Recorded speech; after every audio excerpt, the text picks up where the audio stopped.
इसी प्रकार से आप एक जनजाति को याद कीजिए, उसका नाम है एस्किमो। पढ़ा इनके बारे में? और इनकी तुलना में ले आइए जापान को, एक तरफ एस्किमो एक तरफ जापान। जापान एक समृद्ध देश है, संसाधन बहुल देश है। उसने बहुत मुश्किल से मैनेज किया, लेकिन हाँ मैनेज कर लिया, उसने संसाधन इकट्ठे कर लिए, क्योंकि वहां संसाधन खूब हैं। और जापान की जनता की एक विशेषता है कि वो इमोशंस को बहुत वैल्यू करती है। देखिए, दुनिया में सबसे अच्छा बुढ़ा होता है जापान का बुढ़ा। जैसे अगर आपसे भगवान पूछे कि बेटा अगली बार क्या बनना चाहते हो, किस देश में पैदा होना चाहते हो, तो बोलना कि प्रभु गाय बनाओ तो भारत में भेजना, क्योंकि गाय बन के यूरोप चले गए ना, काट के खा जाएंगे आप। गाय का जो स्टेटस भारत में है और एक स्विट्जरलैंड में, वैसा स्टेटस कहीं नहीं है। तो अगले जन्म मोहे गैया ही कीजो और भारत में ही कीजो, है ना, अगर गैया करना हो। और मनुष्य बनाना हो, उसने उम्र कितनी है ये बताओ। अगर भगवान का 105 साल तो बोला जापान भेज दो, तब एस्किमो मत बन जाना। बड़ा खतरनाक ट्रीटमेंट है वहां एस्किमोस का। जापान में क्या होता है कि जापान के बुढ़े सबसे खुश हैं, उनके पास सोशल सिक्योरिटीज इतनी ज्यादा है, क्योंकि वहां का समाज उनको बहुत आदर करता है। उनकी जीवन विधि ऐसी है कि उम्र वहां पर ज्यादा होती है, सामान्यतः भी ज्यादा है, अब तो समृद्ध भी है इसलिए भी ज्यादा है। और पूरे बुढ़ापे में उनकी चिंता करने के लिए सामाजिक संस्थाएं, राज्य सब काम करते हैं, क्योंकि समृद्ध भी हैं, संसाधन खूब हैं और मूल्य वैसे धीरे धीरे बन गए हैं।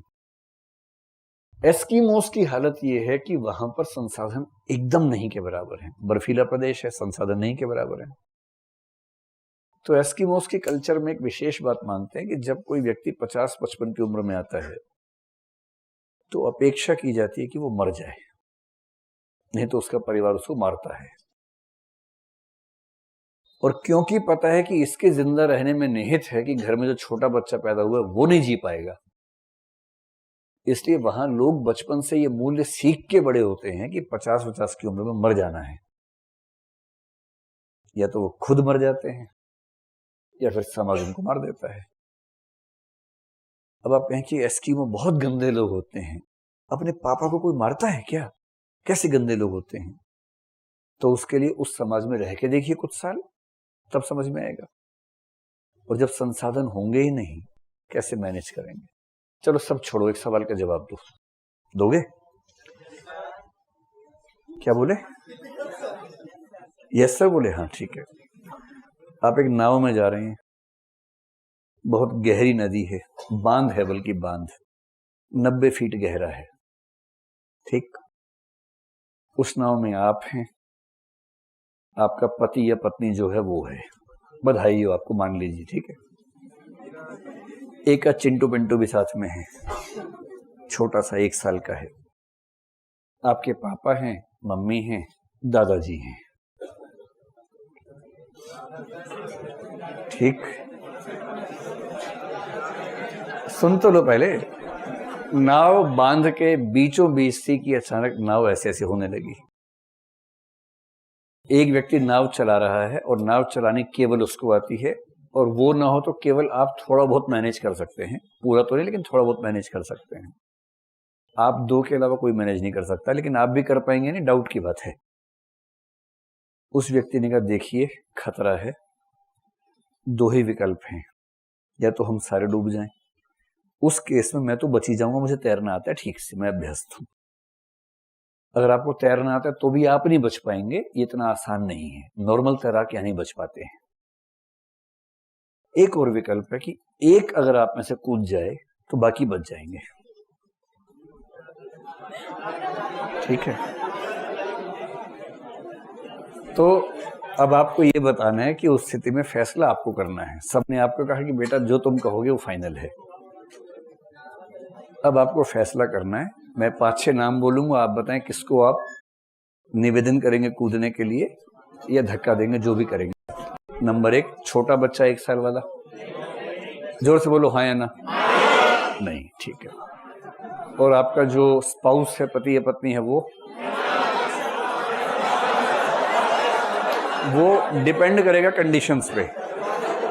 चलिए अभी मान लेते हैं कि नया नया प्रेम विवाह भी आपका हुआ है, सब ठीक चल रहा है अभी, ठीक है। आप खुद तो नहीं कूदेंगे, सीधी सी बात है, क्योंकि आप बचा सकते हैं सबको। आपके पापा हैं, मम्मी हैं और दादा हैं। कौन जाएगा बताइए? दादाजी से कितनी खुश होकर बोल रही है, दादाजी को फेंक दूंगी। नफरत है क्या दादाजी से आपको? चले गए, अच्छा। फिर इससे दबाव है ही नहीं कि पहले जा चुके हैं, तो डर किस बात का है?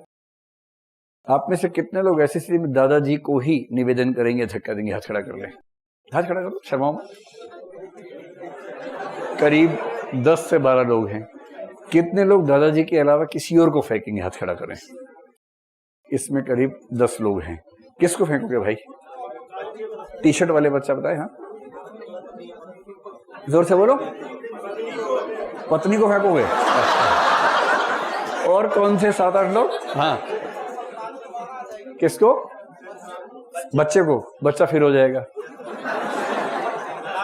तो दादाजी भी फिर हो जाएंगे, क्या दिक्कत है? आत्मा कहाँ मरती है? आत्मा कहाँ मरती है? हाँ, विवाह भी फिर से हो जाएगा, सही बात है। लेकिन पापा की शादी भी फिर से हो सकती है। हाँ, कोशिश कर सकते हैं। ये ट्राई करोगे? ये नहीं करोगे? अच्छा अच्छा अच्छा, चलिए। लेकिन 10 ने कहा दादा को फेंकेंगे, 10 ने कहा किसी और को फेंकेंगे, बाकी लोग चुप काहे हैं? तो ये मानते हुए मैं सिर्फ ये समझाना चाह रहा हूं कि मौका पड़ेगा सब एस्कीमो बन जाएंगे। एस्कीमो बुरे नहीं होते हैं। स्थिति आएगी सब एस्कीमो ही हो जाएंगे। स्थितियों का खेल है कुल मिला के। तो ईमानदारी से बताइए, आप में से कितने लोग दादा को फेंकेंगे? हाथ खड़ा कर ले। अगर एक को फेंकना जरूरी है तो हाथ खड़ा करें। तो ये संख्या अब ठीक ठाक हो गई है। अभी भी कई लोग की आत्मा गवाही नहीं दे रही कि कैसे किसी को मार दूं मैं। यही तो इथिक्स के सवाल होते हैं। क्या करें? तो संकट आने पे हम सबके अंदर का एस्कीमो जाग जाएगा।